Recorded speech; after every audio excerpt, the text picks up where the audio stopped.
Good day mga idol! At dahil summer na summer pa din po ang init ngayon, so pumunta po tayo dito sa The Beach, dito sa may Calatagan, para magpalamig at mag-relax kasama ang ating baby Sugar. So yung nakuha po nating room mga idol is nasa loob po siya ng isang villa. So meron na po siyang kasamang videoke, good for sharing.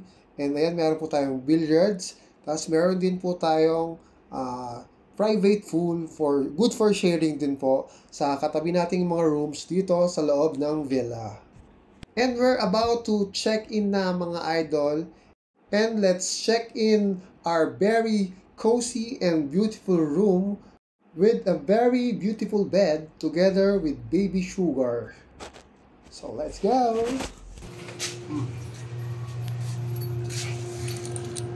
Casa family.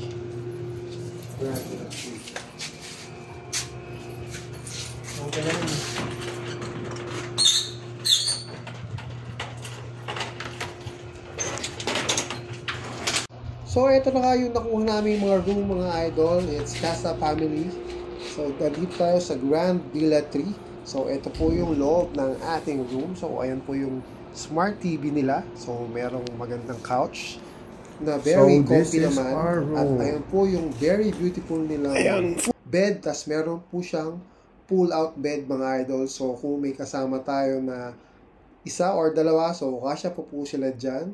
And by the way mga idol, kasya po talaga dito yung 4 packs kasi good for 4 packs po talaga itong nakuha nating room. So kasya po talaga. And mapapansin nyo naman mga idol, sa room pa lang is ibang-iba na po yung vibes dito sa The Beach, dito po sa Calatagan. So kahit yung loob po ng CR is iba yung vibes, tapos iba yung mga nakalagay na mga designs nila. So napakaganda po. And ito po yung kanilang bagong infinity pool dito po malapit sa beach. So napakaganda po niya, and meron po siyang kasamang bar sa katabi po ng swimming pool.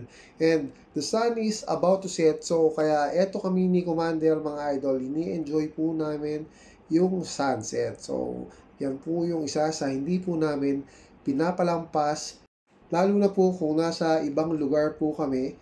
At syempre ini-experience po natin yung vibes dito sa The Beach together with the sunset and yung maganda nilang ambience dito. So, nandito tayo sa tabi ng dagat.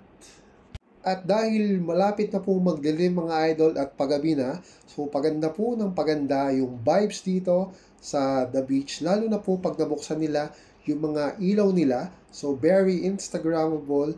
Marami po silang great spots, marami po silang IG-worthy spots, aesthetic surroundings, aesthetic furnitures, and everything. Together with these beautiful flowers na talaga namang ang gaganda mga idol. So ito na po mga idol, oras na para sa hapunan natin. And pagkatapos po nating kumain ng hapunan, syempre kailangan po natin ng pangpatunaw. Kaya hindi natin pinalampas para hindi natin matikman yung kanilang mga cocktails dito. Syempre, ayan yung in-order ni Commander. Syempre ako naman is Pilsen lang po. So, ayan po yung kanilang video dito sa villa natin. And yung kanilang pool table. Yan, maganda yung pool table nila mga idol. And habang naglalaro po tayo ng billiards, yun, sinasabayan po natin yung kanta sa video, okay? Ayan, kanta-kanta po muna tayo ng konti. At para po sa mga gusto pang humabol para sa ating huling hirit sa tag-init, hindi pa naman nahuhuli ang lahat. At punta na po kayo dito sa The Beach, dito po sa Calatagan. Wastable naman po siya mga idol, at totally worth it naman po pag narating nyo na, at hindi po kayo magsisisi. Kaya ano pang hinihintay nyo mga idol? Tara na at sugod na po kayo dito sa The Beach at Calatagan.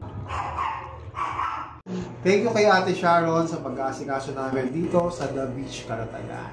Say ayos na. Ayos na ate. Say ayos na. Ayos na ayos. Thank you so much, sir, Okay, for babalik-balik here. Diba?